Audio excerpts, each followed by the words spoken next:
Hello students, एडुबिला point channel में आपका स्वागत है। आज हम करेंगे क्लास 6 की वर्कशीट नंबर 27। ये वर्कशीट क्लास 6 के सामाजिक विज्ञान पृथ्वी पर हमारा आवास बुक से ली गई है। और आज की वर्कशीट में हम लोग अध्याय 5 पृथ्वी के प्रमुख परिमंडल जलमंडल के बारे में जानेंगे। तो चलिए देखते हैं जलमंडल क्या होता है। सबसे पहले हम इसको समझते हैं। पृथ्वी की सतह पर महासागरों, झीलों, नदियों, भूमिगत जल तथा अन्य जलाशयों के रूप में उपस्थित जल को जलमंडल कहा जाता है। मतलब पृथ्वी पर जितने भी जल हैं उन सभी जलों को मिलाकर जलमंडल का निर्माण होता है और ये जलमंडल कहलाता है। पृथ्वी को नीला ग्रह कहा जाता है क्योंकि पृथ्वी पर 71% भाग जल के रूप में उपस्थित है। इसमें से 97% से अधिक पानी महासागरों में खारे पानी के रूप में पाया जाता है।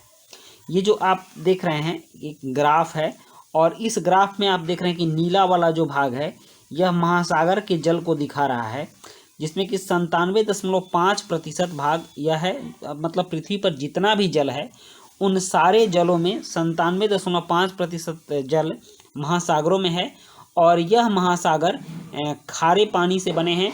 मतलब कि ये पानी पीने योग्य नहीं होते हैं, लेकिन ताज़ा पानी ये लाल वाला जो देख रहे हैं यह मात्र 2.5% है। 2.5% पृथ्वी पर जो भी पीने वाला जो मीठा जल है वह मात्र 2.5% है। 2.5% से भी जो ग्लेशियर हैं, पहाड़ों पर जो बर्फ़ जमे हुए हैं उनका भाग ही ज़्यादा है। नदियाँ वगैरह जो हैं वो बहुत कम मात्रा में हैं। मतलब कि हमारे यहाँ पानी तो है लेकिन पीने वाले पानी की मात्रा बहुत कम है। और पृथ्वी को नीला ग्रह कहा जाता है, इसका एक कारण है, उसको हम उस पर चर्चा कर लेते हैं। आप देखिए ये भारत का मैप है और इसके बगल में हिंद महासागर है, यहाँ बंगाल की खाड़ी है, ये अरब सागर है। इस तरह से हम देखते हैं कि पृथ्वी पर बहुत बड़ा क्षेत्र जल का है और इस जल के कारण ही पृथ्वी को जब अंतरिक्ष से देखा जाता है तो यह नीले रंग का दिखाई देता है। आप ये जल देख रहे हैं, जल इस कलर का दिखाई देता है और अंतरिक्ष से नीला रंग से देखने की वजह से इसको हम लोग नीला ग्रह कहते हैं। अब पृथ्वी पर जो जल हैं यह जल कुछ महासागरों में बटे हुए हैं और महासागर जलमंडल के मुख्य भाग हैं। ये खारे पानी के विशाल क्षेत्र हैं। जैसे आप देख रहे हैं कि ये जो क्षेत्र है यह हिंद महासागर है। इसी तरह से 5 महासागर हैं।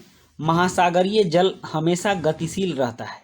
महासागरीय जल गतिशील होने का कारण पृथ्वी की गति है। पृथ्वी चूँकि पश्चिम से पूरब की ओर नाचते रहती है, ऐसे घूमते रहती है, जिसके कारण महासागर का जल गतिशील रहता है। इसके घूमने से कुछ हवाएं भी बहती हैं और हवाओं के कारण भी महासागर का जल गतिशील होता है। तरंगें, ज्वार भाटा तथा महासागरीय धाराएं महासागरीय जल की 3 प्रमुख गतियां हैं।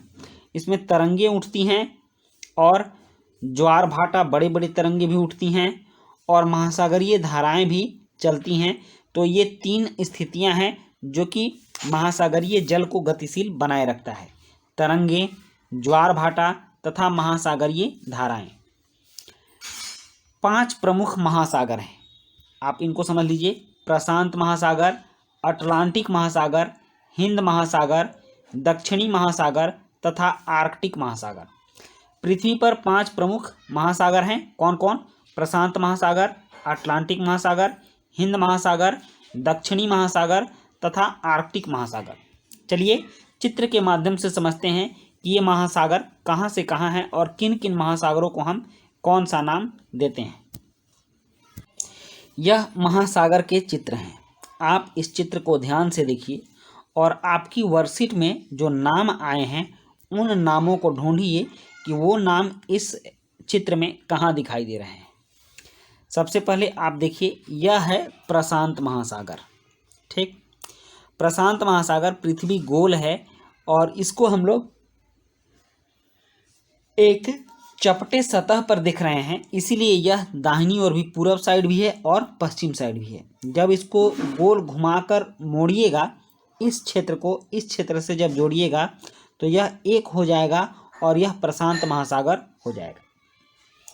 प्रशांत महासागर के बाद आप आते हैं हिंद महासागर पर। ये है भारत की स्थिति, यहाँ भारत है और भारत के ठीक दक्षिण में हिंद महासागर है। महासागर का जो इतना बड़ा जो सागर का क्षेत्र है, इस महासागर को हम लोग हिंद के नाम पर, चूँकि भारत की इसमें बीच वाली स्थिति है, इसलिए भारत के नाम पर इस महासागर का नाम हिंद महासागर पड़ा। एकमात्र यही महासागर ऐसा है जिसका नाम किसी देश के नाम पर रखा गया है। उसके बाद आप ऊपर देखिए, सबसे ऊपर आर्कटिक महासागर दिख रहा है। ये आर्कटिक महासागर, यह ध्रुवीय प्रदेश में है। उत्तरी ध्रुव आप जानते हैं, उत्तरी ध्रुव के क्षेत्र में आर्कटिक महासागर है और इस पर सालों भर बर्फ ही जमी रहती है, क्योंकि यह काफ़ी ठंडा प्रदेश है। उसके बाद ये वाले भाग को देखिए, यह है अटलांटिक महासागर। ये यूरोप हो गया और यह अफ्रीका का भाग हो गया और यह उत्तरी अमेरिका हो गया, ये दक्षिणी अमेरिका हो गया। तो एक तरफ यूरोप, अफ्रीका, उत्तरी अमेरिका और दक्षिणी अमेरिका से जो घिरा, इसके बीच में जो क्षेत्र है, इस क्षेत्र को हम लोग अटलांटिक महासागर के नाम से जानते हैं। उसके बाद है यहाँ पर अंटार्कटिक महासागर।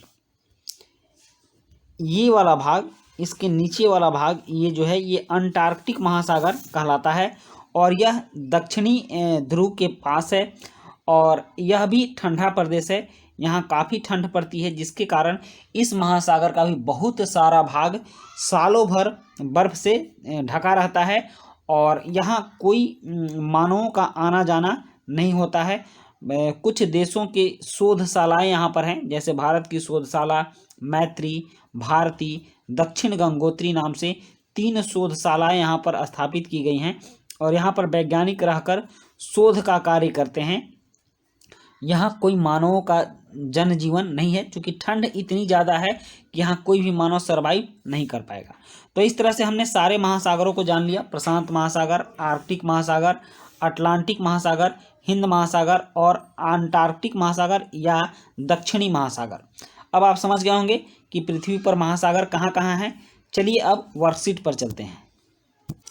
हमने 5 महासागरों को बखूबी समझ लिया। अब इससे जुड़े कुछ प्रश्न हैं। यहाँ पहला प्रश्न है, जलमंडल से आप क्या समझते हैं। दूसरा प्रश्न है, पृथ्वी को नीला ग्रह क्यों कहा जाता है। और तीसरा प्रश्न है, प्रमुख 5 महासागरों के नाम लिखो। तो चलिए अब इन प्रश्नों के उत्तर लिखते हैं। पहला प्रश्न है, प्रश्न 1, जलमंडल से आप क्या समझते हैं। तो इसका उत्तर है, पृथ्वी की सतह पर महासागरों, झीलों, नदियों, भूमिगत जल तथा अन्य जलाशयों के रूप में उपस्थित जल को जलमंडल कहा जाता है। उसके बाद है प्रश्न 2। प्रश्न 2 है, पृथ्वी को नीला ग्रह क्यों कहा जाता है। तो इसका उत्तर है, क्योंकि पृथ्वी पर 71% भाग जल के रूप में उपस्थित है, जिसके कारण अंतरिक्ष से देखने पर यह नीला दिखाई देती है। इसी से इसका नाम नीला ग्रह पड़ा है।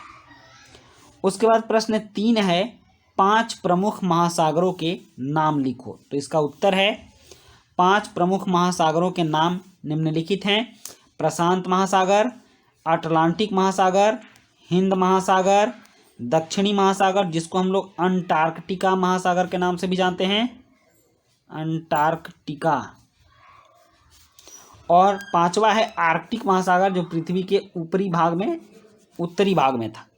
तो बच्चों, इस तरह से आज हमारी वर्कशीट कंप्लीट होती है और हमने इस वर्कशीट में पृथ्वी के जलमंडल के बारे में जाना। और ये वीडियो आपको कैसी लगी कमेंट बॉक्स में ज़रूर लिखिएगा। मिलते हैं नेक्स्ट वीडियो में। Thank you.